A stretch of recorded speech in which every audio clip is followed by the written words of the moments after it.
হরে কৃষ্ণ কৃষ্ণ কৃষ্ণ হরে হরে, হরে রাম রাম রাম হরে হরে। আমার সকল প্রিয় বন্ধুরা, তোমরা সবাই কেমন আছো? আর তোমাদের সকলকে জানাই অভ্র মেঘা ব্লগে স্বাগত। সকালবেলা দেখো ঘুম থেকে উঠে, আর তোমরা তো সবাই জানোই আমি বোনের বাড়িতে আছি। তো বোনদের চারিদিকে দেখো এত গাছপালা রয়েছে, নিম গাছ, বাতাবি লেবু গাছ, কাঁঠাল গাছ, এত এত গাছ রয়েছে। তো সকালবেলাটা এত ভালো লাগলো, বোন ওদিকে তুলসী মন্দির ধুচ্ছিল, তো আমি একটু সকালবেলা একটু ভিডিওটা করেই নিলাম। আর এই দেখো কাঁঠাল গাছের কাঁঠাল, তোমরা কে কে কাঁঠাল খেতে ভালোবাসো? আর এদিকে দেখো বোনের স্নান হয়ে গেছে, সমস্ত কাজ হয়ে গেছে, ও এখন ঠাকুর ঘরে যাবে পুজো করতে। এইটা ওদের ঠাকুর ঘর, ওদের অনেক পুরনো ঠাকুর ঘর। ওদের এই ঠাকুর ঘরটা ওর শাশুড়ি শ্বশুর সবার আগে করেছে, আর ওরা হরিচাঁদ গুরুচাঁদের ভক্ত। তো ওরা এই দেখো এদিকে ওদের গুরুদেব সব কিছু, বোন এখন পুজো করবে, পুজো করে নেবে, তারপর আমরা যাব ওই ঘরে।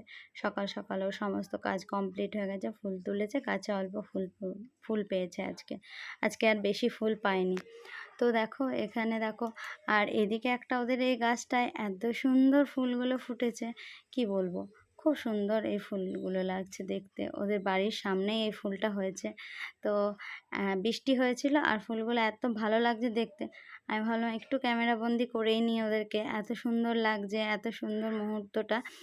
আর সকালবেলাটা ওয়েদারটা এত ভালো লাগছে, খুব ভালো লাগছে আমার এখানে। তারপর দেখো এদিকে সকালবেলা সবাই চা খেতে বসে গেছে, এক গামলা মুড়ি, চানাচুর, নিমকি সমস্ত কিছু মাখিয়ে, তার মধ্যে এদিকে বিস্কুট সব নিয়ে ছেলেমেয়েরা সবাই মিলে চা খেতে বসেছি। আমার ছেলে, মেয়ে, বোনের মেয়ে, বোন, আমি সবাই মিলে আমরা চা খাচ্ছি। আর বোনের বর তো সকালবেলাতেই চলে গেছে দোকানে, ও যেহেতু দোকানে যায়, ওদের দোকান আছে, সেই জন্য সকালবেলাতেই দোকানে চলে গেছে।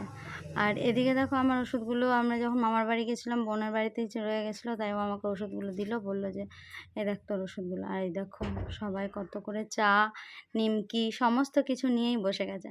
আর এদিকে বোনের মেয়ে, ও তো খুব পাকা, তোমরা জানোই। আর এই দেখো সকাল সকাল চা খাচ্ছি, দুধ চা খেতে এখন একদম ভালো লাগে না, শরীর খুব খারাপ করে, কিন্তু তবুও কি করব, সবাই মিলে হলে তখন একটু খেতেও ইচ্ছা করে, খেয়ে তারপর শরীর খারাপ হয়ে যায়। আর এদিকে বোন সমস্ত কাজ করে নিচ্ছে, আর আমি এদিকে আবার টিফিন বানাতে শুরু করে দিয়েছি।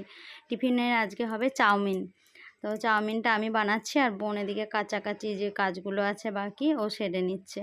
চাউমিন বানানোর পরে আমরা সবাই মিলে চাউমিন খেয়ে নেবো একসাথে। আজকে টিফিনটা চাউমিনই হচ্ছে। এই দেখো চাউমিন নিয়ে বসে গেছি সবাই মিলে। আর এদিকে সসের প্যাকেটটা ছিঁড়তে পারছি না, দিয়ে আমি আবার দাঁতে করেই ছিঁড়ে দিচ্ছি সসের প্যাকেটটা। তো আমার তো খুব ভালোই লাগছে, বোনের বাড়িতে এসেছি, বোনের বাড়িতে খাচ্ছি দাচ্ছি, ঘুরে বেড়াচ্ছি, আনন্দ করছি, খুব মজা লাগছে। আর এদিকে দেখো দুপুরে রান্নার জন্য পটলের দোরমা বানাবো, তাই এদিকে পটলগুলো ছাড়িয়ে সব আমি পুর ভরে রেডি করে নিয়েছিলাম, আর পটলের দোরমাটা আমি বানালাম। তো পটলের দোরমাটাও খুব ভালো হয়েছিল। আর এদিকে ভাস্কর খেতে বসেছে, আর আমার মেয়ে ওকে হাওয়া করে দিচ্ছে, কারেন্ট ছিল না। আর এদিকে দেখো আমি দুপুরবেলা চলে এসেছি জগন্নাথের মন্দিরে এসে দেখছি কি সুন্দর করে প্রভুরা সব রেডি করছে, দুপুরের ভোগ আরতি হবে। আর এদিকে পদ্ম গাছগুলো টবের মধ্যেই দেখো কি সুন্দর পদ্ম হয়েছিল, পদ্ম ফুলও ধরেছিল, তো শুকিয়ে গেল। আর এদিকে আমাকে দায়িত্ব দিয়েছে কাঁঠাল ছাড়ানোর। তো ওইদিকে দেখো কাঁঠাল ছাড়াচ্ছি, 4খানা কাঁঠাল ছাড়ানো হয়েছিল ভগবানের ভোগের জন্য। তো ভগবানের এতটাই কৃপা যে ভগবানের কাছে এসে আমি একটু সেবা করার সুযোগ পেলাম ভগবানের। তারপরে এদিকে যে মন্দির ছিল সেই মন্দিরে আমাকে এক প্রভু বলল, মাতাজি আপনি একটু ভোগটা লাগিয়ে দিন আর আরতিটা করে দিন। তো আমি এখানে করতে শুরু করে দিলাম, আর খুব আনন্দ হচ্ছিল মনে, একটা শান্তি লাগছিল যে এত সুন্দরভাবে আমি মানে এখানে এসে এত সুন্দর একটা দায়িত্ব পাবো। তো পেয়েছি, মনে খুব আনন্দ। আর যখন যাচ্ছিলাম তার আগে বোন বলছিল যে যেতে হয় না, তো আমার তো মন টানছেই ওইদিকে। আর এইখানেই দুপুরে ভোগ আরতি হবে, কীর্তন হবে, আর যাব না, আর কাছেই আছি। তো বোনের কথা আমি শুনলাম না, আমি চলে গেলাম বোনের বরকে নিয়ে। আমরা দুজনে গেছিলাম, তারপর আমি ওখানে একাই ছিলাম অনেকক্ষণ। তো ভগবানের একটুখানি সেবা করতে পারলাম, আমার মনটা এত শান্তি হয়ে গেল কি বলবো। হয়তো ভগবানই টেনেছে তাই গেছি, না হলে তো যাওয়ার কোনো কথাই নয়, আমার ওদের বাড়িতে থাকারও কোনো কথাই নয়, তবুও থেকে গেলাম।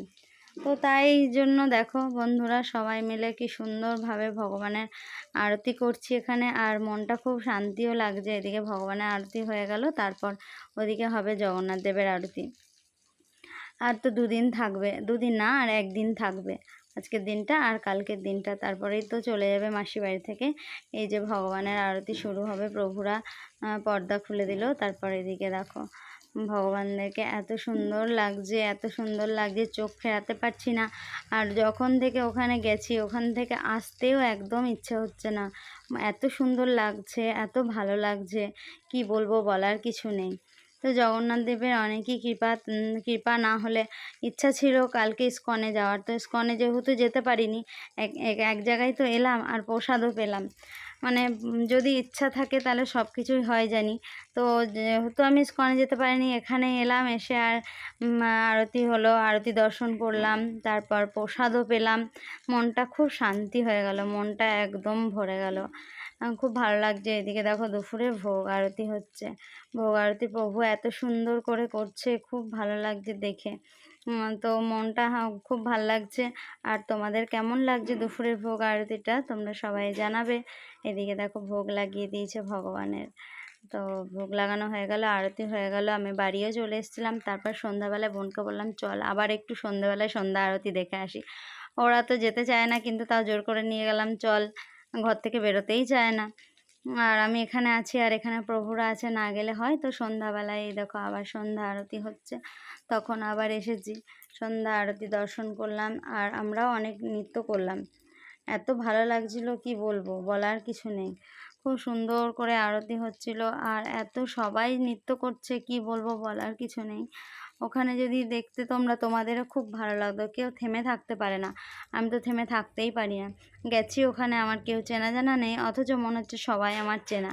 কোনো কিছু মনেই হলো না, গিয়ে নিজের মতো করে নৃত্য করলাম, আনন্দ করলাম, ভগবানের প্রসাদ পেলাম। তারপর আমরা আবার বাড়ি আসার জন্য রওনা শুরু করলাম। তো আমার আজকের ভিডিওটা তোমাদের কেমন লাগছে তোমরা সবাই প্লিজ লাইক কমেন্ট শেয়ার করে জানাবে। আর এদিকে দেখো আমি নৃত্য করতে শুরু করে দিয়েছি নিজের মতন করে, আমার তো কিছু মনেই হচ্ছে না, আমার খুব ভালো লাগছে। আর তো দেখো এখানে দেখো সব বাচ্চাগুলো এত সুন্দর করে নৃত্য করছে, আর খুব ভালো লাগছে, মনটাও খুব সুন্দর হয়ে গেল ওখানে যাওয়ার পরে। আমার তো আসতেই ইচ্ছা হচ্ছে না, আমি বোনের বাড়িতে কোনোদিন গিয়ে এতদিন থাকি না, এবারে গেছি, গিয়ে ভগবানদের ওখানে পেয়েছি, আমার আর আসতেই ইচ্ছা করছে না। আমার মনে হচ্ছে আমি প্রত্যেক দিন দুপুরবেলা গিয়েই ওখানে বসে থাকি। আর এদিকে দেখো গোপু সোনাকে দেখে তো আমার মনটা এমন হয়ে গেল কি বলবো, তখন থেকেই আমার গোপাল সোনা মনটা যেন কেড়ে নিয়েছে। তো গোপাল সোনাকে দেখে আমার খুব ভালো লেগেছে, আমার গপুও ছিল বাড়িতে, মনটা খারাপ। তারপর দেখো এদিকে প্রসাদ পেয়ে গেছি আমরা, সন্ধ্যাবেলা প্রসাদ পেয়ে তারপর আমরা বাড়ি চলে এলাম। আমার ভিডিওটা আজকে এখানেই